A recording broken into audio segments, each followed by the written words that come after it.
인생의 진정한 휴식을 누리려면 마음이 쉼을 얻어야 합니다. 마음의 쉼. 이 마태복음 11장 29절 후반부에 보면은 그리하면 너희 마음이 쉼을 얻으리니. 오늘 성경에서 말씀하고 있는 것은 마태복음 11장 29절에서 말씀하고 있는 쉼, 휴식이라고 하는 것은 육체의 쉼이 아니라 마음의 쉼입니다. 그러니까 육신이 힘든 것은 그대로인데 생각을 바꾸니까 마음이 쉼을 얻어서 견딜 수 있게 되었다라고 하는 것입니다. 자, 생각을 어떻게 바꿀까? 이거 이제 인간의 의지가 아니라 하나님이 바꿔주는 거예요. 하나님이 바꿔주신다. 주님께로 나오기만 하면 주님을 배우게 되고 그러는 가운데서 나의 그 생각과 시각이 바뀌어진다라고 하는 것입니다. 내가 판단하고 내가 보는 시각이 아니라 하나님이 판단하고 하나님이 보는 시각으로 하나님께서 바꾸어 주신다라고 하는 것입니다. 우리가 믿는 하나님은 전능하신 분입니다. 전능하신 하나님은 나를 지극히 사랑하시기 때문에 나에게 무조건 힘든 일, 무조건 무거운 짐을 주지는 않는데 나에게 무거운 짐이 있다. 그러면 거기에는 내가 알지 못하는 하나님의 깊은 뜻이 숨어 있다고 하는 것입니다. 숨어 있다. 어떤 선교사님이 기차를 타고 사역지를 돌아보려고 가고 있었는데 앞자리에 어떤 사람이 하나 앉아 있었습니다. 어떤 청년이 낙심을 하고 근심 어린 얼굴로 창백해가지고 괴로운 모습을 하고 있었는데 그래서 좀 잘됐다. 이번 기회에 한번 전도를 해야 되겠구나. 형제님, 예수님을 믿고 하나님을 의지하면 평안을 얻을 수 있습니다. 이렇게 얘기하니까 그 얼굴이 창백해져서 괴로운 모습을 하고 있었던 청년이 아니 지금 불난 집에 부채질 하세요. 내 처지를 생각해 보세요. 하나님이 있긴 어디나 있어요. 하나님이 어디 있습니까? 하나님이 계시다면 왜 나에게 이런 고통을 주시겠습니까? 이런 얘기를 하면서 막 싸울 듯이 덤벼드는 거예요. 그러니까 선교사님이 만년필 하나 꺼냈습니다. 그리고 형제에게, 그 청년에게 이런 제안을 합니다. 형제님, 이 만년필을 한번 세워보시겠습니까? 이 만년필을 여기 탁자에다가 한번 세워보세요. 아니, 나를 약 올리시는 거가 보네. 청년이 막 분을 내면서 얘기합니다. 아니, 이게 만년필 하나를 어떻게 균형을 맞춰서 세워요. 그리고 이게 지금 흔들리는 막 덜컹덜컹 되는 이 기차에서 만년필을 세우라니 어떻게 이게 세우란 말입니까? 그러자 선교사님이 말합니다. 나는 세울 수 있어요. 자, 보세요. 선교사님이 만년필을 손으로 잡은 채 만년필을 세웠습니다. 아니, 만년필 손으로 잡고 세우면 누가 못 세워요? 선교사님이 이렇게 이야기합니다. 그렇죠. 만년필은 그냥 세워지진 않지만 손으로 잡아주면 세워지죠. 형제님의 인생도 마찬가지입니다. 혼자는 못 일어나지만 전능하신 창조주 하나님께서 주님께서 이 손으로 붙들어 주시면 일어설 수 있답니다. 재밌기도 하면서 아주 놀라운 그런 진리의 말씀이네요. 사랑하는 여러분, 우리 인생길이라고 하는 것은 우리 힘만으로는 아무리 노력하고 아무리 애써도 안 되는 일들이 많습니다. 그렇지만 주님께서 전능하신 하나님, 창조주 하나님께서 나를 붙들어 주시면 쓰러진 것을 능히 세우고 주님께서 나를 붙들어 주시면 부족한 것을 능히 채울 줄로 믿습니다. 여러분도 믿으시나요? 안 돼요, 안 돼요. 말도 안 되는 소리 하지 마세요. 그러지 마시고 그 만년필을 세웠던 선교사님의 말처럼 한 손으로 만년필을 세우면 세워지는구나. 주님께서 나를 붙들어 주시면 내가 설 수가 있구나. 여러분들이 이런 생각을 하시고 이런 믿음을 가지신 여러분들이 되시기 바랍니다. 성경은 이렇게 말합니다. 할 수 있거든이 무슨 말이냐? 할 수 있거든이 무슨 말이냐? 믿는 자들에게는 능치 못할 일이 없느니라. 이 말씀을 기억하시며 주님을 믿으시는 여러분 모두가 되시기를 바랍니다. 사랑하는 여러분, 하나님이 누구십니까? 하나님은 우리들의 고통을 보시고 하나님은 우리들의 부르짖음을 들으시고 그 어려움을 아십니다. 그리고 나를 초청하십니다. 나를 초청하신다. 나를 젖과 꿀이 흐르는 약속의 땅으로 인도하십니다. 걱정하지 마십시오. 염려하지 마십시오. 근심하지 마십시오. 예수님이 예수님이 나에게 평안을 주시고 예수님이 나에게 쉼을 주십니다. 두려워하지 마십시오. 불안해하지 마십시오. 그리고 낭망하지 말아라. 그분이 오십니다. 하나님으로부터 사명을 부여받은 사람은 실패한 오늘만을 생각하면 안 됩니다. 내일의 희망을 생각해야 됩니다. 내일을 생각하고 오늘을 준비하고 오늘을 결정해야 합니다. 미래의 희망을 생각하면서 오늘을 살아나가야 합니다. 힘차게 렛츠 고! 믿음 안에서 내일의 희망은 하나님의 약속을 믿고 고난당하기를 두려워하지 않는 사람에게만 주어지는 아름다운 하늘의 복된 선물임을 믿으시기 바랍니다. 인생이라고 하는 것은 희망으로 살아가는 것입니다. 하나님은 소망의 하나님이시기 때문입니다. 하나님을 만난 사람마다 소망을 경험합니다. 하나님을 만난 사람은 깊은 절망에서 헤어날 수 있습니다. 하나님을 만난 사람은 무서운 질병에서 치유될 것입니다. 하나님을 만난 사람은 모든 압제와 억압과 고통에서 해방될 것입니다. 사실 인생에서의 고난은 문제가 아니에요. 하나님이 함께 하시지 않는 것이 문제다라고 하는 것입니다. 고통이 저주가 아닙니다. 하나님이 함께 하시지 않는 것이 저주입니다. 환난이 올 때 무슨 생각합니까? 내가 도대체 무슨 죄를 졌길래 하나님이 내게 이런 환난을 주시는가, 이런 생각하면서 원망하고 하나님의 능력을 의심하게 되는데, 하나님을 사랑하는 자, 곧 그 뜻대로 부르심을 입은 자들에게는 모든 것이 합력하여 선을 이룬다. 이 사실을 믿으면, 믿음 안에서 믿으면 할렐루야, 이 현재의 고난은 장차 다가올 영광과 비교할 수가 없구나, 이런 깨달음을 갖게 되는 것입니다. 우리가 인생 살아가면서 겪게 되는 이 고난과 환난이 사라지는 게 아니에요. 사라지는 게 아니라 고난을 뚫고 이겨나가는 힘과 능력과 지혜를 주님이 주십니다. 고난 가운데 누구든지 주님께로 나오는 사람은 부활과 생명과 기적을 경험하게 될 것입니다. 성경은 이렇게 말합니다. 현재의 고난은 장차 우리에게 나타날 영광과 좋게 비교할 수가 없도다. 마가복음 16장에 놀라운 메시지가 담겨져 있습니다. 예수 그리스도를 믿는 자들에게는 이런 표적이 따르리니 곧 저희가 내 이름으로 귀신을 쫓아내며 새 방언을 말하며 뱀을 집으며 무슨 독을 마실지라도 해를 받지 아니하며 병든 사람에게 손을 얹은즉 나으리라. 자, 여러분 모두 자신의 가장 연약한 부분, 가장 힘들고 휴식이 없는 부분에 손을 얹으시기 바랍니다. 두통과 스트레스가 있는 사람들은 머리에다가 손을 얹고, 마음이 상하고 의심하고 불안과 소망이 없는 사람은 이 마음에다가 손을 얹으세요. 허리가 아프신 분들은 허리에다가 손을 얹고, 다리가 아프신 분들은 다리에다가 손을 얹으시기 바랍니다. 병마야 떠나갈지어다. 병마야 떠나갈지어다. 악한 영은 모두 예수의 이름으로 물러갈지어다. 악한 영은 예수의 이름으로 물러갈지어다. 성령이 충만한 곳에 영적인 찬양이 넘칩니다. 성령의 노래가 흘러 넘칩니다. 자, 오늘 귀한 메시지 들으시는 사랑하는 여러분들, 두려운 생각을 멀리 떨쳐버리고 용기와 믿음을 가지고 환한 얼굴로 하나님의 나라를 향해서 담대한 마음으로 달려나가는 여러분 모두가 되시기를 간절히 기대합니다. 인생에 만족이 없이 이 불안과 염려 가운데 살아가는 현대인들은 질병으로 고통받고 있습니다. 인생의 만족이 있는가? 만족하며 살아가는 사람은 사실 없겠죠.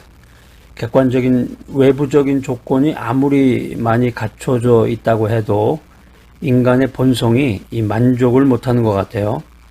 2% 부족할 때,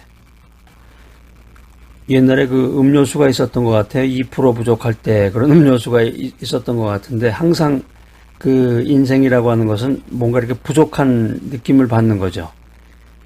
인생에 만족이 없이 불안과 염려, 그러니까 불안과 염려로 이게 충전이 된 거죠. 완전히 그냥 이 사람의 몸이 힘과 에너지로 충전이 돼 가지고 힘차게 렛츠고 인생을 살아가야 되는데, 힘과 에너지 대신에 이 불안과 염려가 그냥 꽉 차가지고 어떻게 되겠어요? 스트레스라고 보통 그러는데 질병으로 고통받고 이 육체의 질병이라는 것이 대부분 정신적인 거에서부터 시작이 됩니다. 코로나 사태로 인해 가지고 이게 대유행병이다. 그러니까 실제로 코로나에 걸려서 죽는 사람보다도 나중에 이제 통계를 내보면 알겠지만은 코로나에 걸리면 어떡할까? 사람 만나는 거를 이제 기피하게 되고 그러다 보면 이게 관계가 엉망이 되겠죠.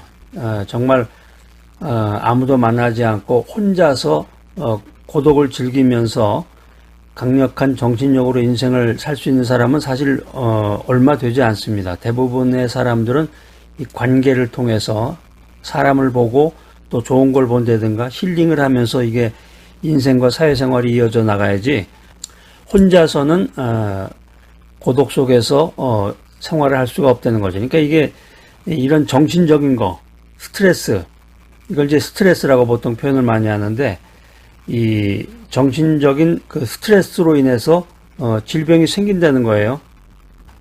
보통 인간은 외부에서 프레스를 받으면은 압력을 받으면은 이 생리작용이 생기는데 긴장이라든가 긴장감이 돈다 그러죠. 막 흥분하잖아요. 혈압이 막 뻗친다 그러는데 그 다음에 각성이라든가 불안과 같은 이 생리작용이 일어납니다. 이런 외부 압력을 스트레스 요인이라고 그러는데 여기서 벗어나서 원상복귀하려는 반작용을 가리켜서 스트레스라고 그러는 거예요. 그러니까 우리가 살아가면서 이 스트레스를 경험하면은 사람의 몸은 인체는 생리적으로 원상복귀하려고 이 스트레스에 정면으로 투쟁하거나 스트레스에서 도망치려고 합니다. 그래서 이 스트레스라고 하는 것은 이 요인에 대처해서 스트레스를 주는 그 요인에 대처해서 평온한 상태를 유지하려는 이 생리적인 반응이다. 쉽게 말하면 이 전투하거나 도피하는 과정을 가리켜서 스트레스라고 그러는데 이걸 이제 12가지로 분류해 보면 근심이라든가 걱정, 한번 쉬어보세요. 근심, 걱정, 염려, 불안, 초조, 긴장, 당황, 황당, 미움, 다툼, 시기, 질투. 12개인가요? 12개 맞네. 이 12가지의 스트레스를, 이게 이제 스트레스의 그 일종의 종류란 말이에요. 이 스트레스의 12가지의 스트레스를 잘 다스리지 못하면은 이 몸이 망가지는 거죠. 그러니까 이걸 이제 화가 난다고 그러는데 이 화라는 게 불이죠, 불. 몸에 불이 나서 이제 뒷목이 뻣뻣해진다고 그러잖아요. 그러면 하고 쓰러지면 바로 이제 이 세상을 하직하게 되는 거죠. 그래서 화를 참는 것도 병이 되고 화를 내는 것도 병이 됩니다. 그래서 이 화를 잘 컨트롤해야 되는데 잘 다스려야 되는데 이 몸에 불이 생기면 몸에 있는 그 세포 이 세포 숫자가 몇 개냐면 1조개예요. 1조. 어마어마한 거예요. 1천이 아니라 1000만 개가 아니라 1조개가 된단 말이에요. 1조. 1조개가 되는 이 수많은 세포 중에서 약한 것들이 있을 거 아니에요. 약한 것들이 먼저 파괴가 된다는 거죠. 그러니까 우리가 살아가면서 속이 탄다는 표현을 하는데 간이 탄다, 속이 탄다. 이게 이제 세포들 중에서 약한 게 파괴가 되는 현상이라는 거죠. 그래서 이 화를 잘 다스리지 못하면 컨트롤을 하지 못하면 그 몸이 약해지고 육체가 망가집니다. 쉽게 피곤해지고 면역력이 팍 하고 떨어지는 거예요. 그러니까 이러면 바로 그게 이제 코로나 균이 바로 그 문 앞에 기다리고 있다가 확 나한테 들어오면서 병에 걸리게 되는 거죠. 그러니까 병에 걸린다. 뭔가 이 세균이나 이 박테리아 같은 게 우리 몸속에 들어온다. 이거는 뭐 항상 우리 주변에는 그런 것들이 있는데 몸이 피곤하거나 면역력이 떨어질 때 육신이 약해져서 질병이 생기는 것입니다. 자, 그런데 놀라운 사실이 있어요. 인간이 나 중심의 삶에서 예수 그리스도 중심의 인생을 살면 이 스트레스로부터 참된 해방과 자유함을 체험하게 된다라고 하는 것입니다. 이게 요한복음 8장 32절인데 진리를 알지니 진리가 너희를 자유케 하리라. 여기서 진리라고 하는 것은 예수님을 말합니다. 요한복음 14장 6절에 내가 곧 길이요 진리요 생명이라고 주님은 말씀하고 계십니다. 성경 말씀이 성경이 성경을 풀이해 주는 것도 있고 구약에 있는 말씀을 신약에서 다시 해설해 주는 말씀도 있고 그래요. 그래서 우리가 성경을 연구를 해야 되는데 성경 말씀을 창세기부터 요한계시록까지 그냥 하나하나 꼼꼼하게 쫙 보면서 연구를 할 수는 없습니다. 사실 실질적으로 아무리 집중하고 성경을 읽는다고 해도 인생을 살다 보면 여러 가지 일들도 많고 시간이 많지 않기 때문에 사실 창세기부터 요한계시록까지 그냥 한번 읽는 것도 쉽지 않은데 그 말씀의 의미를 전부 깨닫는 데는 건 사실 쉽지 않죠. 그러니까 많이 알려고 노력하는 것도 중요하지만 더 중요한 것은 그날 그때마다 읽고 배우는 그 성경을 잘 받아들이고 이해해서 그걸 생활에 적용하는 것입니다. 적용하는 것. 그러니까 우리가 예수님을 믿고 의지하면 인생의 모든 고난과 고통으로부터 자유함을 얻게 된다는 것입니다. 자기 자신으로부터의 자유함을 체험하게 되는데 자신의 감정이라든가 혈기 부린다 그러죠. 욕망, 이기심으로부터의 자유함을 말하는 것입니다. 또 세상으로부터의 자유함을 체험하게 되는데 이건 이제 돈이나 권력이나 부귀라든가 유혹, 세상의 모든 영광으로부터 자유함을 체험하게 된다. 더 나아가서 이제 육신으로부터의 자유함을 체험하게 되는데 여기에는 이제 고난이라든가 고통, 질병, 슬픔, 가난, 속박을 이기고 극복해서 그것으로부터 진정한 자유함을 체험하게 됩니다. 러시아의 대문호였던 그 레오 톨스토이, 톨스토이는 러시아뿐만이 아니라 세계적인 문학가죠. 톨스토이가 이 부유한 귀족 출신이었는데 이 작가로서 아주 성공했죠. 크게 성공해서 부러울 것이 없는 그런 인생을 살았는데 인생에 만족이 없었습니다. 죄에 대한 공포로 인해서 불안한 나날을 보내게 되었는데 그러던 어느 날 이 한적한 시골길을 걸어가게 되었습니다. 근데 이 시골길을 걸어가다가 너무나 평화로워 보이는 이 한 시골 농부를 만나게 됐는데 촌부라고 그러죠. 이 톨스토이가 농부에게 다가가서 어떻게 그렇게 평화로운 얼굴을 하고 계십니까? 기쁜 얼굴을 하고 계십니까? 이 그 평화로움의 비결이 뭐냐? 그걸 물어봤어요. 그랬더니 농부가 빙그레 웃으면서 저는 항상 하나님만을 의지하고 살고 있습니다. 그래서 제 마음이 항상 기쁘지요. 그런 얘기를 하는 거예요. 이 세계적인 대문호한테 부족할 것이 없고 부러워할 것이 없는 그런 인생을 살아가는 톨스토이였지만 인생의 진정한 만족을 느끼지 못했는데 그 농부의 말을 들은 그때부터 톨스토이는 진지하게 하나님을 찾기 시작했습니다. 그래서 하나님을 만나고 과거의 불안이라든가 공포로부터 벗어나게 됩니다. 하나님을 만난 인생, 하나님을 의지하는 인생은 인생의 만족과 진정한 행복을 누릴 수가 있습니다. 사랑하는 여러분들, 얼마나 하나님을 믿고 의지하고 계십니까? 하나님이 누군가? 우리가 기도할 때 보면은 아무 생각 없이 그냥 눈만 감고서 기도했다고 생각하는 사람들이 많은데 가급적이면은 그 입술을 열어서 작은 소리라고 해도 자기의 그 생각을 말로 표현하는, 입으로 고백하는, 입으로 시인하는 그것이 굉장히 중요하다고 생각합니다. 내가 하나님을 분명히 알아야 되는데 예수 그리스도에 대한 믿음의 고백이 있어야 그분을 믿고 의지할 수가 있는데, 자, 사랑하는 여러분들, 인생길에서 항상 하나님을 의지하고 그분께 모든 염려와 근심을 맡기시기 바랍니다. 베드로전서 5장 7절에 보면 이런 귀한 말씀이 기록되어 있습니다. 너희 염려를 주께 맡겨버려라. 너희 염려를 주께 맡겨버려라. 내가 가지고 있는 모든 근심, 걱정, 염려, 아까 그 스트레스, 12가지 스트레스에 대한 말씀드렸는데 모든 스트레스를 날려버려야 되는데 그렇게 됐을 때 이 삶의 불안이라든가 공포에서 벗어나 하나님께서 넘치도록 베풀어 주시는 이 평화와 기쁨을 누릴 수가 있을 것입니다. 샬롬. 이스라엘 사람들의 그 인사할 때 인사말이죠. 샬롬이라는 게 진정한 평화.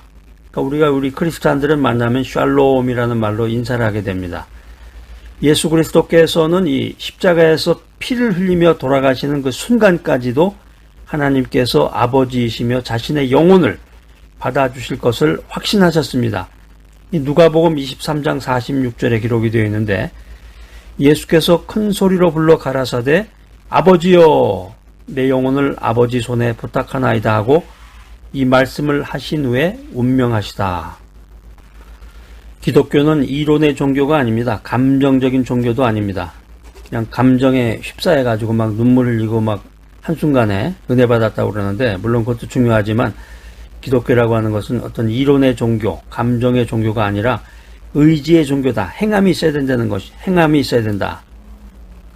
여기서 말하는 행함이라든가 의지라고 하는 것은 어떤 건 일을 하려고 하는 의지가 아니라 하나님을 믿으려고 하는 그런 의지가 있어야 된다는 거죠. 하나님을 믿고자 하는. 사랑하는 여러분, 삶의 불안과 공포에서 벗어나서 하나님께서 넘치도록 베풀어 주시는 평화와 기쁨을 누리는 여러분들이 되시기를 기대합니다.